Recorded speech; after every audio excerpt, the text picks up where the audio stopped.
Teman-teman yang dirahmati Allah Subhanahu wa taala, di ayat kedua surat Al-Ankabut Allah menyampaikan sebuah sindiran. Allah nyindir dengan bahasa, emangnya manusia pikir Allah akan biarin aja mereka mengatakan kami telah beriman, sementara mereka tidak diuji. Ini Allah lagi menyindir orang-orang yang selama ini berputus asa setelah beriman, berputus asa setelah berhijrah, berputus asa dan mengeluh setelah bertaubat. Allah lagi nyindir mereka nih. Seolah-olah Allah bilang, kenapa setelah kalian beriman malah kalian masih berkeluh kesah? Kenapa kalian setelah bertaubat malah menjadi ragu kepada Allah? Kenapa kalian setelah berhijrah malah jadi labil? Bukankah harusnya setelah kalian menyatakan kami taubat, kami hijrah, kami beriman, harusnya iman kalian makin mantap? Dan bukti bahwa iman kalian mantap apa? Bahwa ketika kalian diuji, kalian sama sekali tidak goyah. Jadi Allah Subhanahu wa taala seolah-olah mengatakan bahwa ujian adalah tabiat iman. Bahwa ujian adalah tabiat iman. Bisa diuji dengan ujian yang kita tidak suka, bisa juga diuji sebaliknya dengan ujian yang kita suka. Bisa diuji dengan ujian yang sifatnya fisik, bisa diuji dengan ujian yang sifatnya harta, bisa juga diuji yang lebih berat lagi dengan ujian yang sifatnya perasaan. Yang jelas semuanya diuji. Bisa diuji dengan ujian musibah, bisa juga diuji dengan godaan-godaan dari syaitan yang melalui hawa nafsu kita. Bisa diuji dengan kemarahan, dipancing oleh orang lain untuk marah, dipancing di sosmed untuk ngebalas komen-komen mereka, dipancing untuk berdebat, dipancing untuk akhirnya kita saling menjudge, saling menjatuhkan, saling menjelekkan. Ini semuanya bentuknya ujian. Makanya Allah Subhanahu wa taala mengatakan di pembukaan surat Al-Ankabut, kalau ujian itu adalah tabiat iman. Ujian dan keimanan itu nggak bisa dipisahkan. Apa hubungan antara iman dengan sabar? Sehingga Allah Subhanahu wa taala menilai keimanan seseorang itu dengan cara mengujinya. Apa hubungan antara iman dengan sabar? Ternyata ciri yang paling jelas orang yang imannya baik adalah sabarnya. Makin baik imannya, harusnya makin kuat kesabarannya. Jadi orang yang paling beriman itu tidak dilihat dari wawasan agamanya. Itu lebih kepada orang yang berwawasan luas, yang ilmunya banyak. Tapi belum tentu orang yang wawasannya luas adalah orang yang paling baik imannya, belum tentu. Bukankah iblis itu wawasannya luas? Dia mengerti banyak hal yang bahkan kita gak ngerti. Iblis ngerti tentang dunia di langit.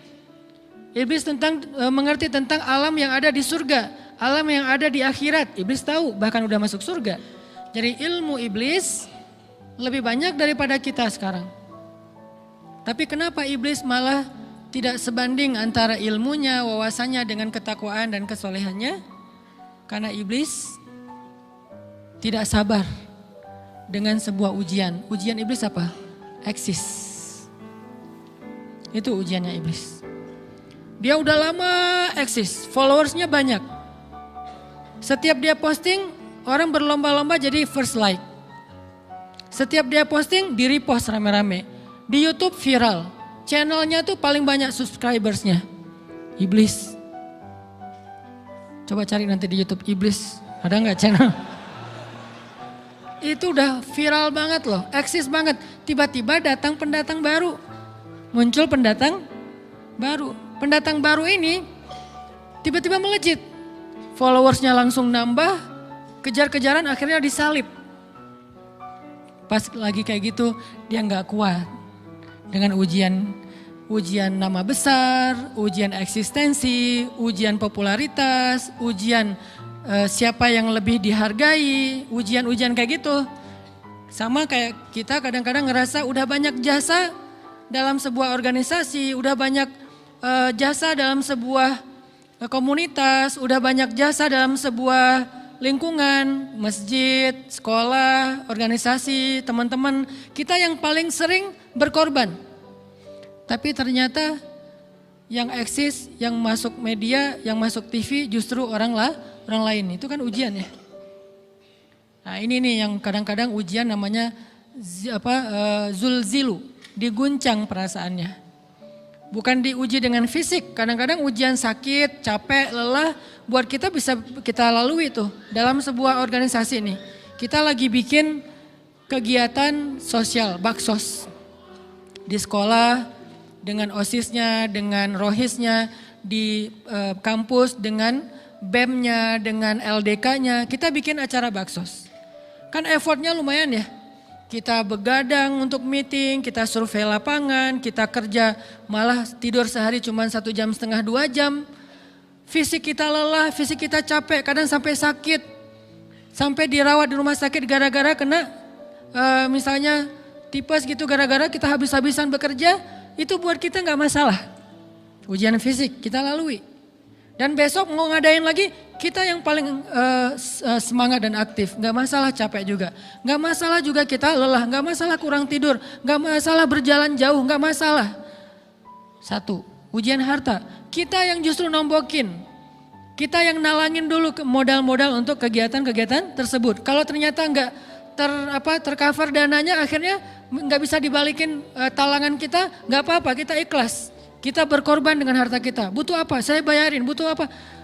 Kita lewatin ujian harta. Tapi begitu ujian perasaan, kita udah capek, lelah, kurang tidur, nombokin, nalangin habis-habisan. Ternyata teman kita yang jadi ketua panitia ada kadang cuman masalah itu doang. Atau dia yang jadi PR-nya. Yang namanya PR ketika diliput oleh media kan dia yang muncul mukanya kan. Akhirnya diundang oleh misalnya hitam putih lah atau apalah. Kok dia yang muncul di sana? Atau diundang berdua, tapi sampai di sana dia yang banyak ngomong, kita diam aja. Pulang-pulang pundung. Begitu besok mau ngadain lagi, udah gak mau terlibat. Left group. Kenapa itu terjadi? Ujian zulzilu, perasaan. Itu yang dialamin oleh iblis. Iblis rela banget disuruh beribadah, sujud beribu-ribu tahun, kuat iblis. Kalau kita mungkin jidatnya hitam, kalau iblis mungkin udah kepala-kepalanya hitam, saking rajinnya sujud.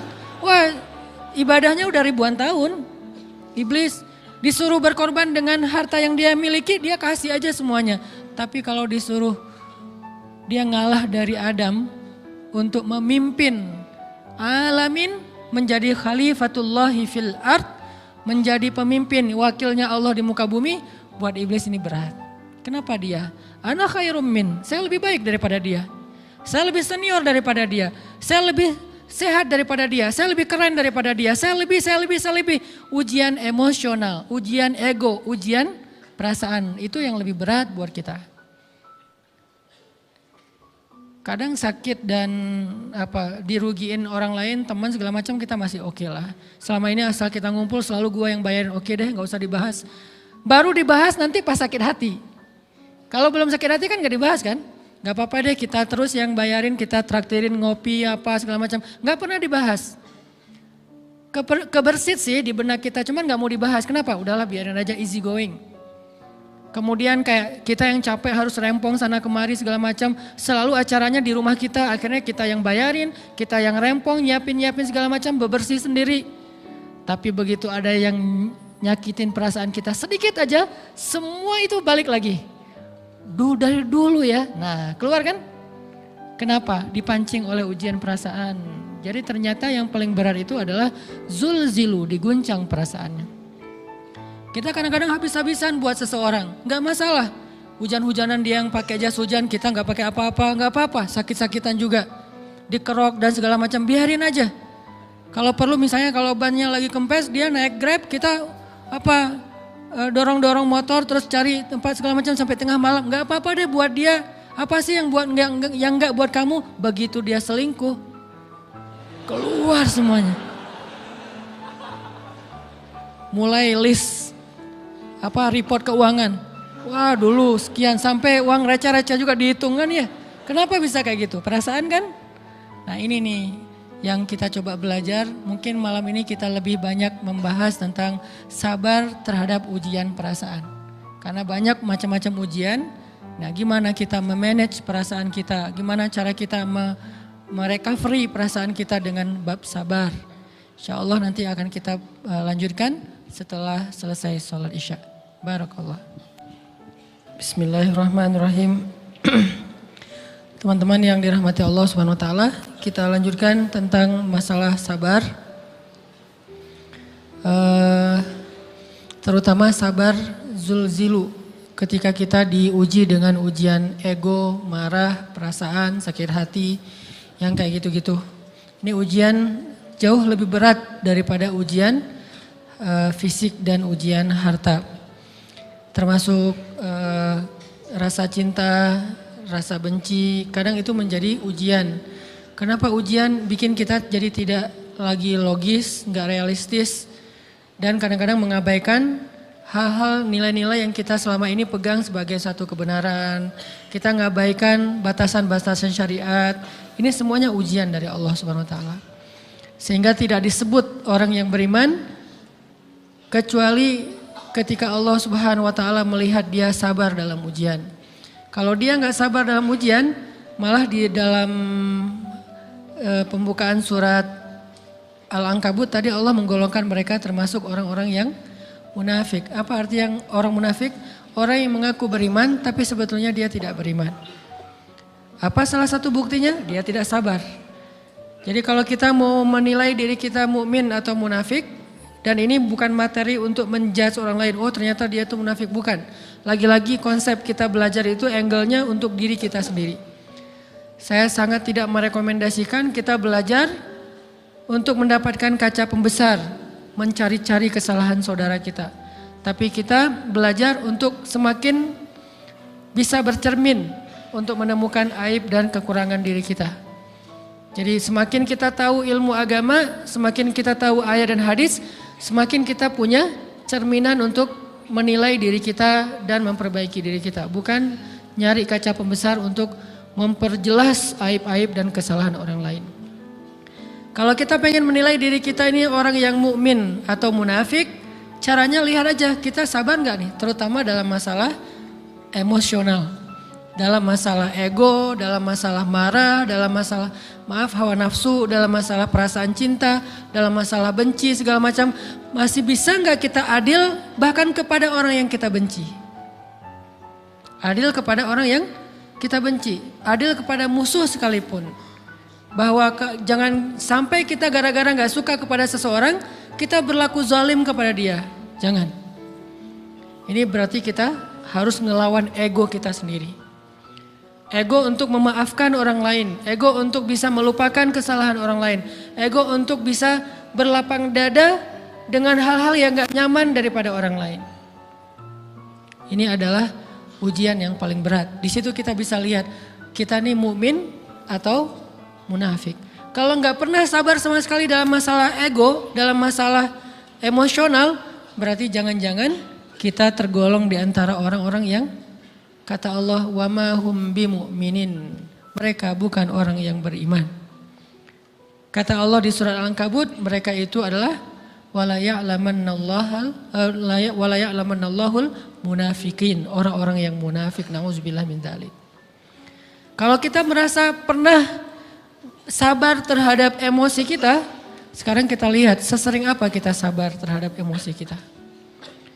Maka derajat seorang mukmin tergantung tingkat kesabarannya. Ada yang orang sabar hanya kalau disakiti dengan satu kata. Ada yang sabar dengan satu kalimat. Ada yang sabar dengan satu paragraf. Ada yang sabar dibully rame-rame juga dia sabar. Berarti lahum darajatun inda rabbihim. Orang beriman juga bertingkat-tingkat.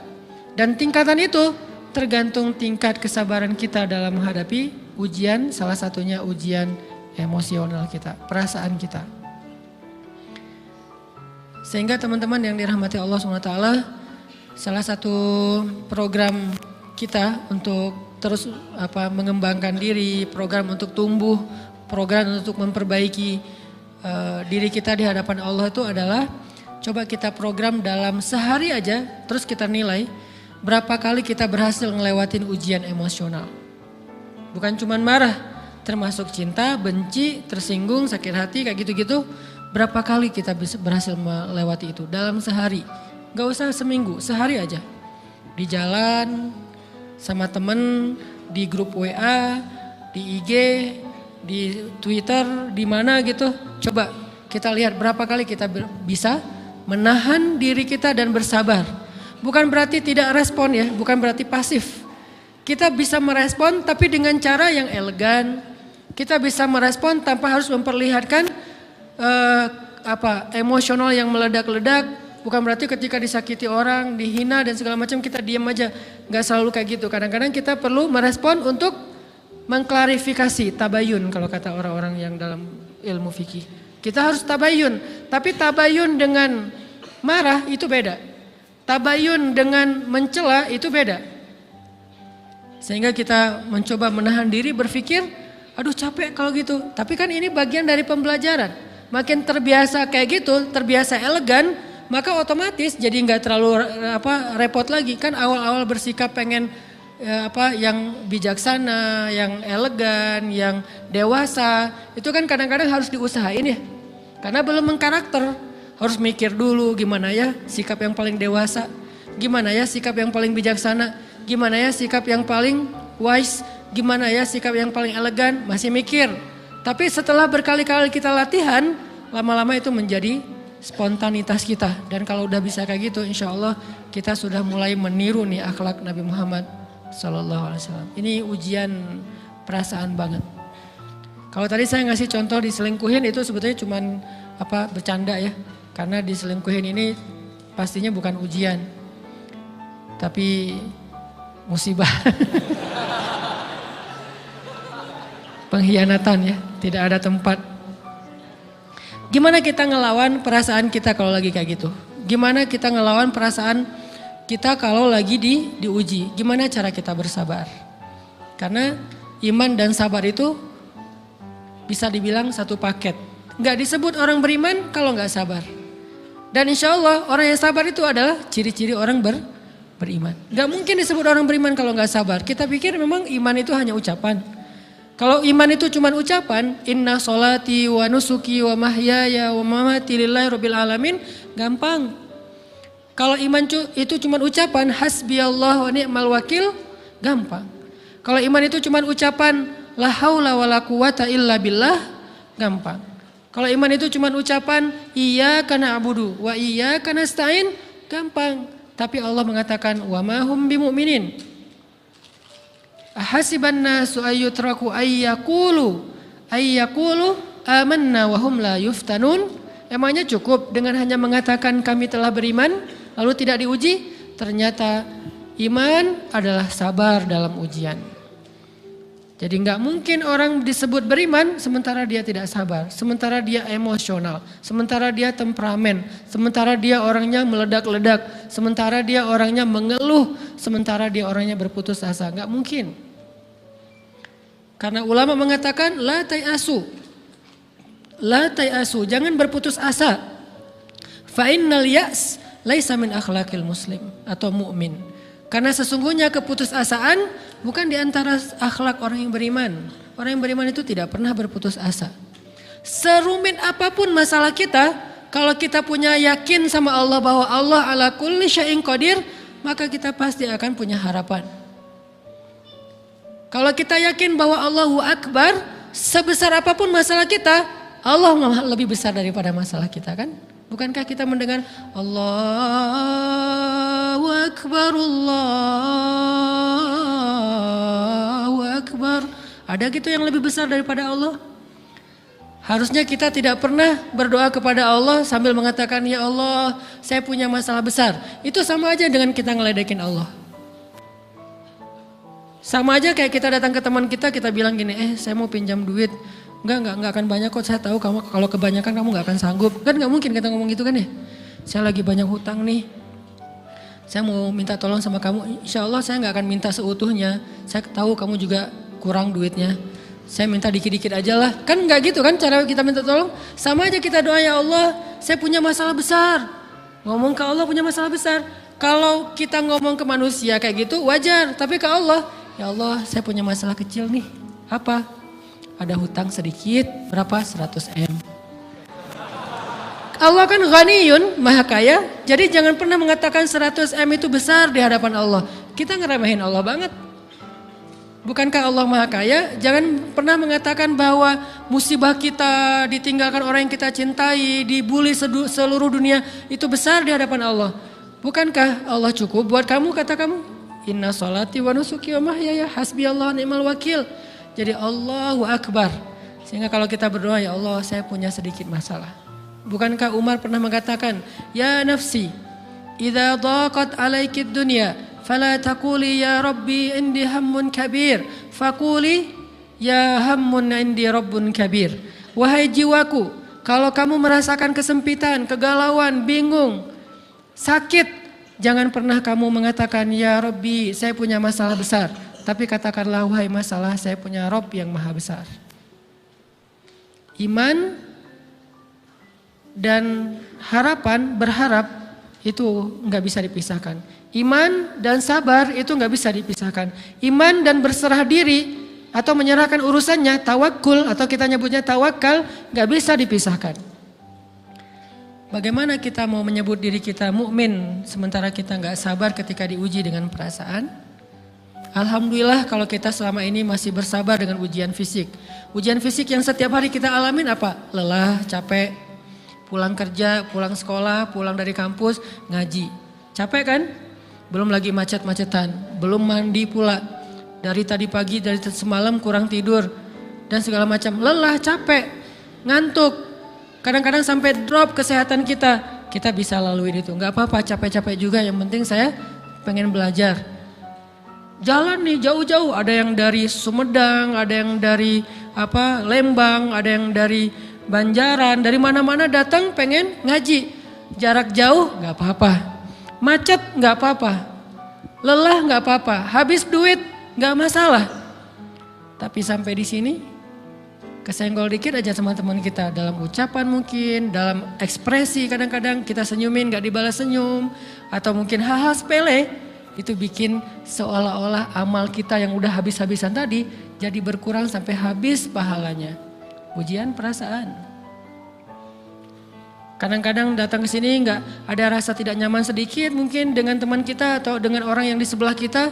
Akhirnya kita merasa tersinggung, akhirnya kayak jadi berlebih-lebihan. Di tangga, di pintu, pas keluar, di tempat wudhu, di mana. Hal sepele sebetulnya, tapi mengganggunya bukan fisik kita. Yang terganggu bukan harta kita, tapi yang terganggu perasaan kita nih, rasa nyaman kita yang terganggu. Seolah-olah hilang semuanya. Jadi gak berarti, ini namanya ujian teman-teman. Mudah-mudahan kita bisa istiqomah dalam masalah perasaan ini.